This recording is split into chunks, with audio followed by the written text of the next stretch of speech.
after the interception, extradition, and rearrangement of the leader of the outlawed indigenous people of Biafra, Nnamdi Kanu, by the federal government last week. He was granted access to his counsel, Ifeanyi Ejiofor. Mr. Ejiofor will now be joining us from Abuja to discuss the legal battle ahead as he seeks to defend his client against the weighty charges that have been preferred against him by the Nigerian state. Good morning, Ifeanyi Ejiofor, and welcome to the morning show. Great pleasure to have you joining us this morning. Hello. Good morning, Mr. Abati. Much. It's a pleasure meeting. It's a pleasure being in your platform this morning. Thank you so much, Mr. Abati. Thank you very much. Well, Ifeanyi Ejiofor, you are counsel to Nnamdi Kanu, and you'll be quoted in the papers saying that your client has been badly treated, not just by the Nigerian authorities, but also the Kenyan authorities involved in the entire saga. Although the government of Kenya has pleaded innocence in all of this, saying that they were not involved in any way whatsoever. What are the issues involved in terms of the procedure adopted by the Nigerian government and the extent of the involvement of the Kenyan authorities? If you may just present your case. Thank you so much, Mr. Abati. Let's go straight to the point. Well, I have a number of issues I wanted to address in the course of this discourse. First of all, there was a clear collaboration between the Kenyan government and Nigerian government. I'm happy now that they are denying the fact that Nnamdi Kanu was arrested in their place and also handed over to Nigerian government. But I can assure you that by the time we finish with them at the international court, they will never remain the same. What's important at this stage, and I've already made known to the world, is that he was arrested at the airport on the 19th day of June 2021. And he was taken to an unknown residence. That is a fact. He wasn't taken to a custody, and they recognized the official custody of the police over there. He was taken to an unknown residence where he was subjected to inhuman treatment. Nnamdi Kanu was tortured, maltreated, and beaten, mercilessly beaten. So these are facts within our knowledge confirmed by him to us. So after spending 8 days in their custody, illegal custody, they now beckoned on the Nigerian counterpart to come for him. And by the time they came, Nnamdi Kanu was apparently unconscious at the point they came to pick him. He was unconscious. He was near lifeless at the time they were back taking him to Nigeria. So, and consequently, they brought him here. So now, to tell you the level of their conspiracy and the desperation to get him jailed at all costs by enemies, they brought him here on a Sunday, and the federal government is fully aware that I'm the lead counsel to Nnamdi Kanu. And there's a charge against him before the court, which has been subsisting has been going on.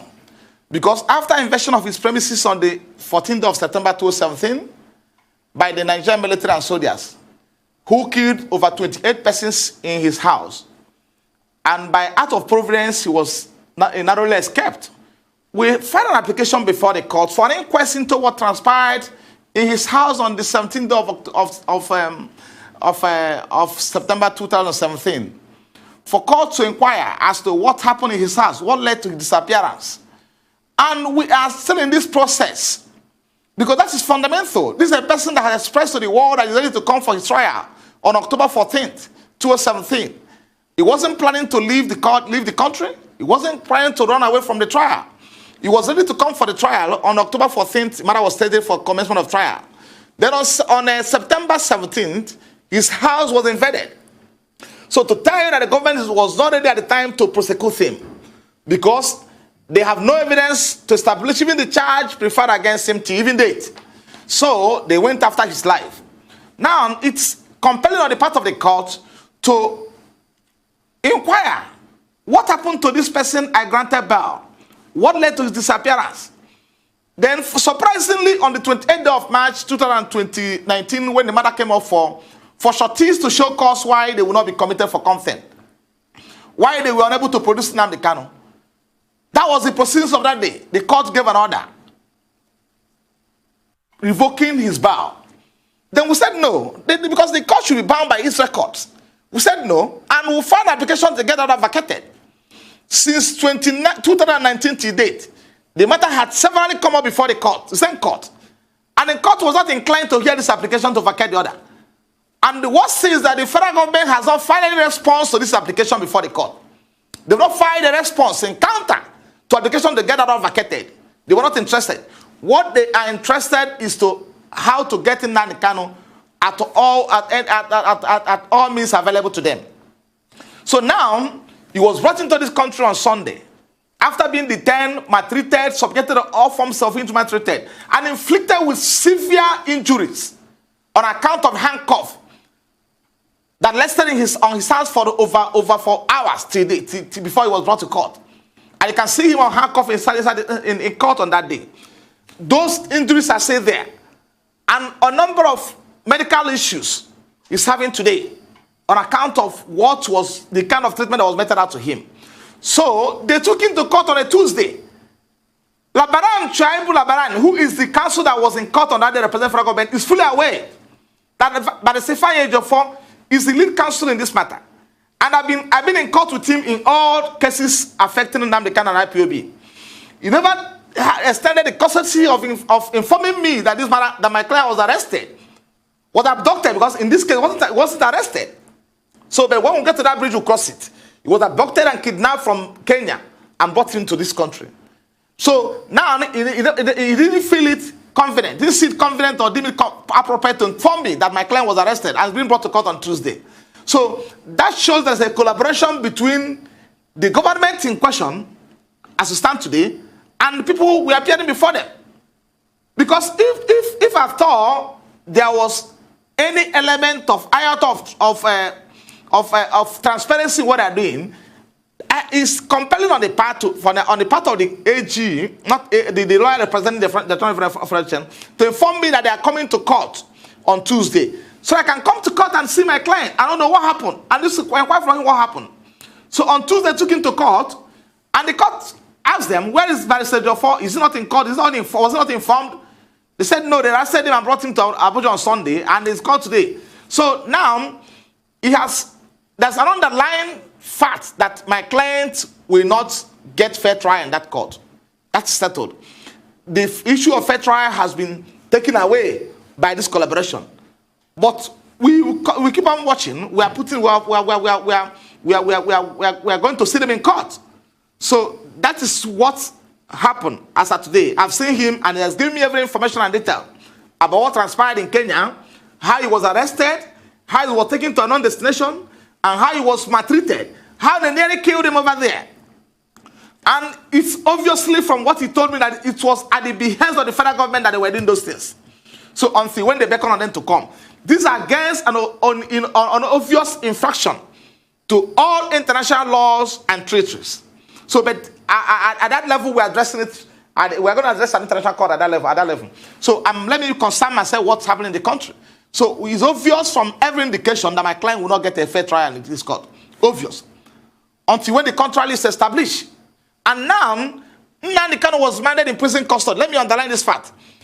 Long before he was granted bail, he spent over 2 years in custody before he was granted bail. The court itself is aware that he was in prison custody before he was granted bail. And at the point he was in prison custody, Nnamdi Kanu never at any point in time made any effort to leave the prison without the judicial process. Now, they remanded him in DSS custody, where they made it near impossible for his relatives which has to visit him, except on appointment by his lawyers. So that in itself has also graduated to what I call mental torture. He's being subjected to mental torture as I speak to you now. Because when somebody is in incarceration as a political prisoner, which is, he has no access to his wife, he has no access to his brothers, he has no access to relatives to discuss with them and interact with them. Even lawyers who are coming to see him are coming on a specific approval by the DGSSS. So it shows that he is undergoing mental torture. And it is worse still when Nnamdi Kanu is is under a debilitating health situation. He has a medical condition that needs to be addressed as quick as possible. Because it's only a living that can face trial. So this, I can stop at this time to come up with a second question. Thank you. Wow, that you've given us quite a lot to unpack. I want to start off with Kenya, because, you know, you've said you're going to address that in an international court. But Kenya's extradition laws make it quite clear the kind of offenses, the nature of offenses for which extradition can be granted. There's a list, and treasonable felony is not in that list. In fact, the law in Kenya, the extradition law, states that fugitives are not to be surrendered if the offense is of a political character. So you mentioned the charges proffered against your clients. Has the Nigerian government now expanded the range of charges levied against your client? That's my first question. What are the charges that Nnamdi Kanu is facing now? My second question, you've said that you don't feel that your client will get a fair trial in Nigeria, but he has been given access to you, his legal representative. What else would you need to see to convince you that a fair trial is possible, as is his right under Section 36 of the Nigerian Constitution? Thank you so much. You will recall that on the day he was taken to court, that was last week Tuesday, Nnamdi Kanu was allowed to address the court because I was not in court. I was not in court. So that enough shows you that's the problem. Nnamdi Kanu is not a lawyer. And he has no competent to address the court. He might address the court. Because if needful was done, I would have been in court to address the court. And also apply to the court that he should be remanded in prison custody. So that is a clear violation of his constitutional right to a fair trial. So because I was not in court, he was allowed to address the court. So that shows you that is more to it than meet the eyes. Because Labaran has my number. The office of AG has my number. They have simply put on a call across to me that they've abducted, whatever they call it, they classify it as my client somewhere in Kenya and brought him to here. And I take him to court on Tuesday to continue to trial. Then I'll be in court on Tuesday. And also convince the court on the reason why he should be sent to prison, to correctional center. But in this case, the court allow him, which is abnormal, which is unethical, allow him to address the court. Why should court be asking him why he run away when I'm not there? We have an application before the court which contains his affidavit on oath, deposed before a commissioner for oath in Israel, stating the facts of what transpired in his house on September 14, 2017. How he nearly escaped death. How he was ready to come to court on 14th of October 2017 to face trial. Then this are before the court, and court never entertained it. Court never entertained it. These are record black and white before the court. Court has never entertained this application before the court. So I will be craving the court or at any adjournment for the court to hear it. Because it's fundamental to his fair trial, to the right. The court will hear and understand what transpired in his house. That's very fundamental. Then the court is now allowed to address the court on these facts, which are already before the court. So that's area where I'm entertaining fear that he will be granted a fair trial in this court. So now, coming to what happened in court, the matter has now been adjourned to 26th of October, to 6th of July, 2021. Let me say this to you. Sorry to interrupt you. We need to take a short break. When we take a short break, I see you are very passionate about this. So we're going to unpack all of those issues, and there will be more than enough time to do so. So we'll take this short break, and we'll come back to you. Please stay with us.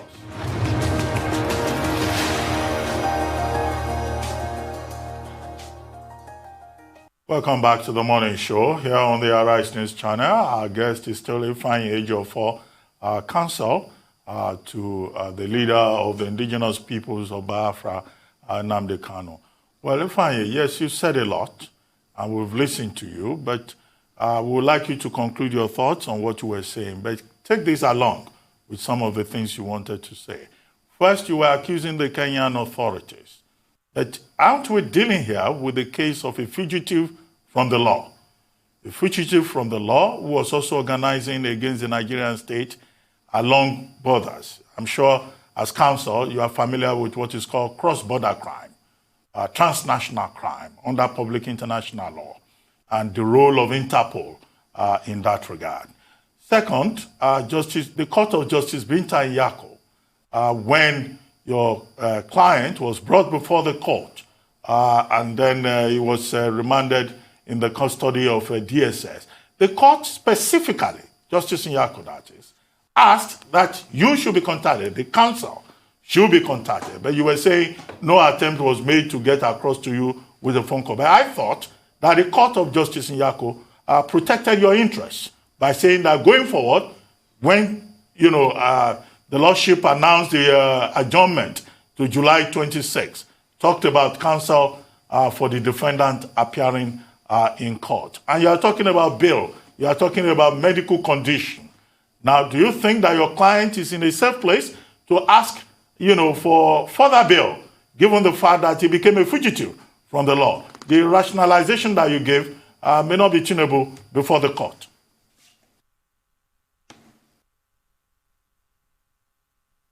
Thank you, Mr. Bathy. I respect you so much. Let me just, it's important for us to correct an impression at this stage. My client is only a fugitive in the eyes of Nigerian law or court. So the prescription of IPOB has never been endorsed by any country of the world, including any of African countries. So there's only a recognized or probably given credence by the Nigerian courts and laws. So let me address the fourth part. We have proceeding. We have what I call extradition proceedings. The fact that he was allegedly committed a problem or probably on a warrant to be arrested cannot stop the country from going into what they call extradition proceedings. Before it can be, what they call it, extradition can be granted by that country. And you have heard it see that even the offenses he was being charged of at the time he was abducted from Kenya did not fall within the items specified under the Kenyan laws as those offenses that can be had under extradition proceedings. It's clear. So what we are saying is that it's subjective to Nigerian opinion. It's a law. It's a fugitive in Nigerian court. Why is it that no country of the world has endorsed IPOB as a terrorist organization? Because they are fully aware of my correspondence with them across the world that IPOB is a legal organization. IPOB is not a non-violent organization. And the order of the court obtained through the back door is being challenged before the Court of Appeal today. So they will allow the proceedings before the Court of Appeal to end because we filed an appeal against that order timelessly, challenging the provided prosecution of IPOB. Now, the federal government, it took them almost a year and 8 months to respond to all applications to file before the Court of Appeal. That notwithstanding, we still submitted to a delay. We never oppose the delay. And it's also when we have an application for stay of proceedings before the Court of Appeal. And also have an application to stop them from executing that order. So these are applications before the Court of Appeal. And they've been run away from the court. I can confirm that to you. I have documents, this is the case file. They've been run away from the court. I'll tell you when they file their respondent brief. Even on the day they file a motion for them to enter appearance out of time, or for their brief to be accepted out of time, we file our reply to their brief on the same day in Court of Appeal, expecting the court to allow us to hear our appeal. And the court didn't hear it. The court didn't hear it. The panel constituted to hear the appeal, didn't hear it. About 10 o'clock, they send a message across to us that the court will not be sitting till date. So now, coming to the aspect of not informing me before he was taken to court, I'm not talking about what transpired in open court. I'm talking about the duty on the prosecution, on the part of the prosecution in this case, to call me when he was arrested and inform me, because he owed me that compelling obligation to inform me and tell me that the matter is called, my client has been arrested or abducted, whatever you call it. Then he'll be taken to court on Tuesday. Then I'll be in court to address the court on some issues, not to my client to allow to be asked to address the court. So, and the court is fully aware that he was coming to court on that Tuesday. Because if you watch the proceedings that took place on that day, president of the court, he never lasted for more than 10 minutes or 15 minutes. He never. He was just brought to court and informed the court, they transferred him to DS custody. The press were stopped from seeing him, from interviewing him. He was blindfolded. So tell me what offense has he committed? Even in the eyes of Nigerian law, Nnamdi Kanu is still presumed innocent today. He's still presumed innocent by virtue of 35(6) of the Constitution. So he's still presumed innocent today of all allegations against him. So he's being subjugated as we speak now. Of course, you know, a lot of things are going on. Both media trials. People are being paid to come and confess and say some things against Nnamdi Kanu. But I don't think I have any issue with that one. When we get to court, we'll address it. Media trials are ongoing. Somebody will come and tell the world that I'm an ESM member. I was admitted so that Nnamdi Kanu said this. It's an open court that we have to establish that thing. So we have to be circumspect on the media trial going on against Nnamdi Kanu because he has been arrested, he has been abducted and brought to Nigeria. So what my challenge and my concerns is stem from the fact that I was not informed that I was arrested. 1, 2, I was not informed that he was being taken to court on a Tuesday. So I believe the Rabalan Shaibu is under compelling you to tell me because we are sending correspondence and I have my number. I have no number. If you can hear me real quickly. So what happens on the 26th? A lot of people are you're talking about bail now. You're talking about the fact that it's got medical condition, should get bail. But on the other side, on the side of the government, what they're saying is he's jumped bail before. So how will it be easy for you to be able to prove that case that someone that has jumped bail before, you will let go? You're also saying that they should put him in prison and take him out of GSS custody. Are those going to be the things you're going to be pushing on the 26th when you get back to court? Thank you, Rufai. What I'm saying is that in the first place, Nnamdi Kanu never jumped bail. Let it be clear to everybody. He never jumped bail. Because if the federal government was serious about prosecuting Nnamdi Kanu, if they're serious about prosecuting him, they will allow him to come to court on September 14th, 2017, October 14th, 2017, to face his trial. Are you telling me that soldiers that invaded Nnamdi Kanu province are not from Abuja? Are they acting where they acted under the instruction of someone in Abia State? The answer is no. They came from Abuja, they have the instruction of the federal government to go to his house. So and they are fully aware that Nnamdi Kanu was scheduled to be in court on October 14th. And in one of his broadcasts prior to the invasion of his premises, he told the world that he's coming to court to over 1 million members of IPOB. He informed the court told the world. So why didn't they allow him, if they have any case against him, to come to the court on October 14th? Probably at the end of the proceedings, they will arrest him. So he never jumped back. This is the person, okay, assuming without considering to the fact that they succeeded in killing him on 14th of October, on September 14th, when they invaded his premises, will we be talking about his trial today or not? The answer is no. Because it's only a living that can face trial, and nothing more. If he was abducted, they succeeded in abducting him on that day they invaded his premises and killed over 28 persons, civilians or armed civilians, then we shouldn't be talking about what they're saying today. So, but by act of providence, he will never escape being killed. So these are people who are fully aware that he was scheduled to be in court on October 14th for his trial. And in Abuja here.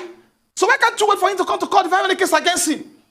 So, and we have supplied the court these facts. We have supplied the court circumstances that led to his disappearance from court. We have informed the court and convincingly that Nnamdi Kanu was ready to start his trial. But for the fact that his life is under threat. So the court is under compelling obligation to listen to the applications before him. Okay. And make findings or decisions one way or the other. Right. If I may come in here. So he didn't jump bail. He wasn't to come to court. Okay, according to you, he didn't jump bail, but did he or did he not violate the bail conditions that he was given? Because you recall, the bail conditions were stringent. He was not to hold rallies or have meetings, which he did. Thank you so much, my sister. Let me say this to you, because it's important for us to inform you appropriately. And whatever I'm saying today to you today, I will furnish you with documents to that effect, black and white. Before the date slated for his trial, the federal government, acting through the Attorney General of Federation, filed an application to vacate his bail, to vacate his bail, right? On the premise that he has violated his bail condition. This application was filed in black and white and served on me. And I responded to that application because it's a matter for court to decide. We cannot at this stage, at that point in time, or probably during that period, determine when Nnamdi Kanu violates his bail condition or not. And also, I want you to appreciate the fact that I had also filed an application to validate their bail condition before they file their own.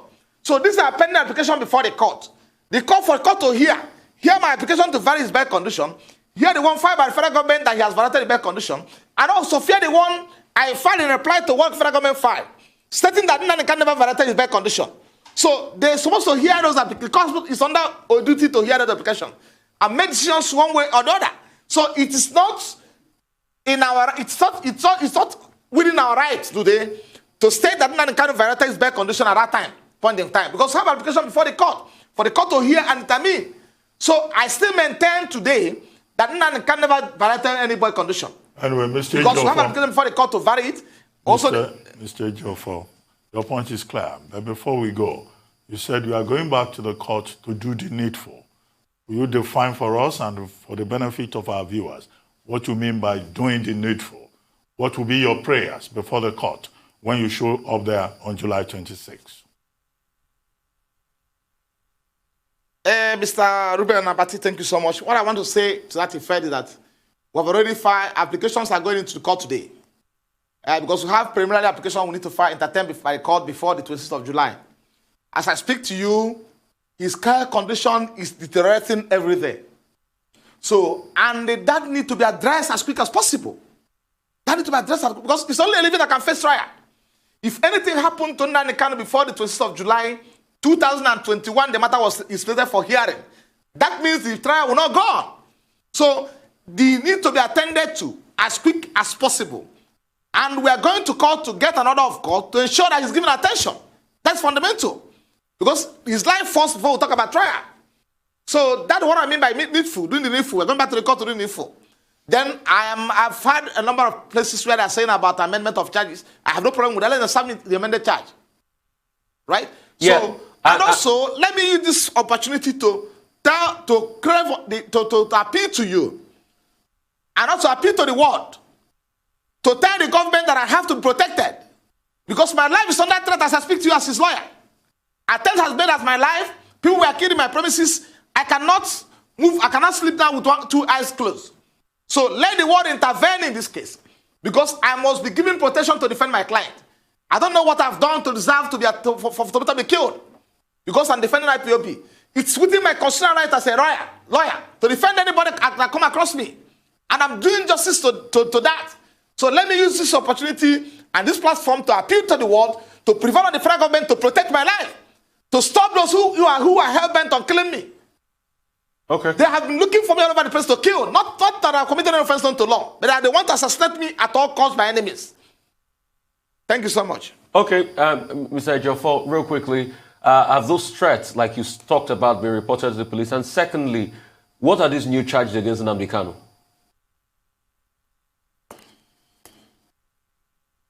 What I understand that happened is that, before Nnamdi Kanu was arraigned in 2015, we have, first of all, they started with about 3-count charge. Then subsequently after that, they filed an amended charge of 11-count charge. And we filed an objection to that charge, to the 11-count charge preferred against him. And the court struck out 8 out of that 11, remaining 3.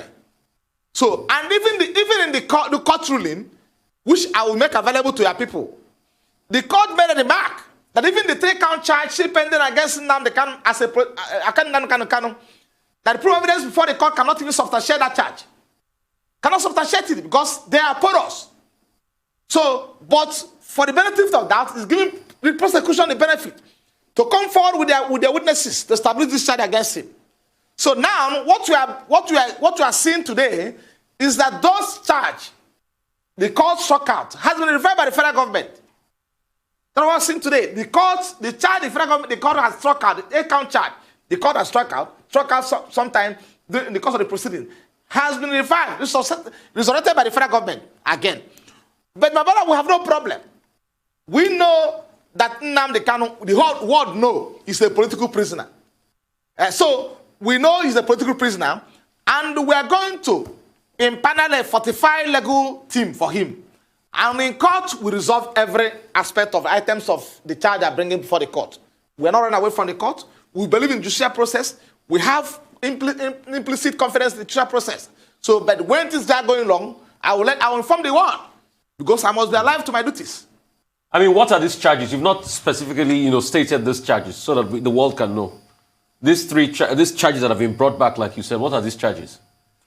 It's an old charges. I may not be able to rephrase offhand. Has to do with the possession of illegal equipment belonging to unlawful society. And recall that at the point they filed this charge, they charge him with belonging to unlawful society. IPOB has not been prescribed at that time. And the court stated in his ruling that IPOB at the time is not an unlawful society. So on the strength of that order, they stop arresting IPOB members when they come to court. So, and to make things easy for them, they went back to the court. And without a knowledge, obtain an order to prescribe IPOB, which are challenging before the Court of Appeal today. So these are charges they filed, belonging to production of materials, and also what I call it, other offenses are not be stated up front. I don't think the issue is about the 11-count charge. Those ones are in the public domain. Recently, we were told that the government is going to amend the charges, add more charges, including murder charges. Now, have you been informed? Have you been apprised of that? Because, previously, the biggest charge was treasonable felony, which carries the maximum of life imprisonment. But if murder charges are going to be added, then that's a capital offense. That will carry the death penalty. So are you aware of this amendment, of these additional charges? Have you been informed ahead? And as for Kenya, that you've been talking about, the High Commissioner of Kenya to Nigeria insists that, in fact, it's derogatory, it's insulting, it's malicious, and it's defamatory of the person of the president of Kenya for anybody to suggest that Kenya was involved in any other way. And that was why I asked you the question about trans-border crime, transnational crime, cross-border crime, and whether, in fact, what we're dealing with here is Interpol working directly with the Nigerian government. Okay, Mr. Abati, for the benefit of that, let me just spare some time and address you on this point. I wanted not to say it, but let me just say for the benefit of that, for the power to know. When Nnamdi Kanu was arrested, was abducted in Kenya by the Kenya police force at airport, he was primarily accused by the people that arrested him of committing treason offense in their country. And at the point in time, they were apparently or presupposedly acting under the impression that they don't know the person they're dealing with. So now the game changed when they took him to a place other than the police station or any of the approved official detention facility of the Kenya government. They took him there and started maltreating him. So they were discussing with him, interrogating him on the basis that he has committed offense against the Kenyan government. So I am telling you what I have with me, the impeccable facts I have with me. And I have every evidence to establish that in the course of time. Because when we get to that international court, the Kenyan government will come to defend themselves. We'll have facts, information, documents to show what happened to him and where it happened. So, and when they became convinced after 8 days of maltreating him, torturing him, subjecting him to all forms of inhuman treatment, that Nnamdi Kanu never committed any offense unto law in Kenya, a British citizen for that matter. Then they ran back on because it's a collaborative something. It's like there was a conspiracy in the first place. So because they know probably he has meetings, he will be attending a meeting in Kenya. So they have that intel. So they ran back on the Nigerian government to come and pick him without due process of law being adhered to. So if he has committed any offense unto law over there, remember he's a British citizen, they were subjected to extradition proceedings. So this took place in Kenya. And we have the facts, we have documents to show to the international community and in the fullness of time. As I speak to you, I've written to foreign government. His attorney in overseas are taking up the matter over there.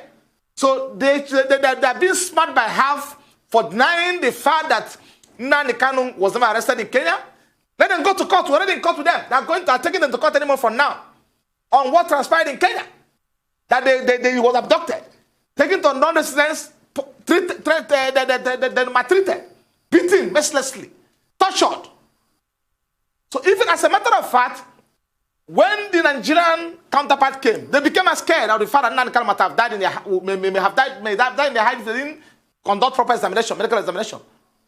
That was when they took him to a hospital in Nairobi and confirmed what his medical situation. So as I kept on to emphasize that his medical condition is deteriorating every day. And I'm telling the world that it is better for him to be given medical attention than to die before the date of the hearing. And if anything happens to him today, he's today before the Nigerian court. He's today before the Nigerian court, in Nigerian custody. Nigerian government will be held responsible. So they should take him to, they should allow his medical expert to visit him and give him attention. Well, and also face his trial. We're not against the trial. Let's go on. Yeah, look, I get the impression when you keep referring to British citizenship in Kanu's case, as if British citizenship is superior to Nigerian citizenship. Is that the case? And I still ask you about those additional charges. Have you been informed about what those additional charges are at this point? Thank you so much. Mr. Batty, there was no, as I speak to you, there's no additional charges against Nnamdi Kanu. So it's being speculated over the media. I will be in a position to confirm to you that the federal government has amended the charges preferred against him to include charge of case of murder. And you see, one thing, we operate accusatory system of government. So let them come to court and establish whatever crime he committed. I have no problem with that. Prefer a charge of any magnitude, I have no problem. It's one thing to say somebody committed an offense. Then another thing to establish the items, ingredients of those offenses before the court. But so as I speak to you, I've not been served with any amended charge against him. I've not been informed that they filed a charge against him before the Federal High Court. So right. What you are hearing over the social media are mere speculative, as I can confirm that to you. Right, Mr. Ejiofor, you know the binding effect of legal precedent. So I want to remind you of Asari Dokubo and the Federal Republic of Nigeria, where the court upheld the corporate existence of Nigeria as indivisible, indissoluble, a harmonious sovereign state, such that the rights of the individual are suspended when it comes to national security. What is your comment on that ratio in the context of Nnamdi Kanu's case? The Asari Dokubo's case has to do, what they are relying to, has to do, you know, it has to do with application for his bail, when application for his bail was made. And that was the ground upon which the court said they cannot grant him bail. So, but in this case, we have not made an application for his bail in this instance. We are talking about his health condition. And I am not saying that you leave him to go and attend to himself. I want to attend to medical challenges. What I'm saying, in effect, is that they should allow his experts. He has medical doctors who will come and attend to him where he is. Then we will not go back to court. So we're not started applying for bail now before the court. So what you are talking about, for him to be given immediate medical attention to avoid dying in custody, because his health is deteriorating every day on account of the torture meted out to him in Kenya, and the extension of the torture here, because by keeping him in solitary confinement amount to grievous torture. So when we get to the bridge on the cases you cited, we'll cross it. I have no problem. We've been in the matter since 2015, and I can assure you the federal government have no evidence to establish any case against Nnamdi Kanu. Okay. As a matter of fact, real quickly, interesting turn, Barrister Ejiofor. You talked about him being taken to a hospital in Kenya. You said there was a medical report out of there. Is there anything we need to know as regards that? Because now you are saying that same medical report is based on what you're talking about, that is ill health, and that's why you're asking for a bail. Or you want his experts, a medical expert, to come see him. Is there anything we need to know about that medical report out of Kenya? What I'm saying is that the medical report in Kenya is where he was examined, briefly examined before being brought to Nigeria, is clear. And we are pursuing it over there. So let me hope that Kenyan government will not also compromise in this regard, because we have records to that effect. So, but what I'm saying is that Nnamdi Kanu health condition is in a terrible state. So, and we are appealing to the government of the state the government of the Nigerian government, to allow his medical doctors to examine him where he's being kept. So I don't want to go into the details of what is contained in his medical report now. So, but in the course of time, you will get to hear all. But I've told you as a lawyer, as his lawyer, whom he has narrated everything to, the circumstance that led to his arrest, what was done to him, and also where he was kept. Terrible environment he was kept for 8 days before being brought to Nigeria. So we have those facts with us, and other compelling evidence we may not like to make public now at this stage, until when we get to that bridge. So what I'm saying is for them to allow his medical expert to examine him and give me attention now. Because we don't have no confidence in the system where he's being kept. We've run out of time, but I still recall that you didn't answer that question about whether being a British citizen is superior to being a Nigerian citizen, and whether Nnamdi Kanu is no longer a Nigerian citizen, and whether a British citizen can do as he wishes within Nigerian territory. But in any case, we'll leave that hanging. Thank you very much for joining us on The Morning Show.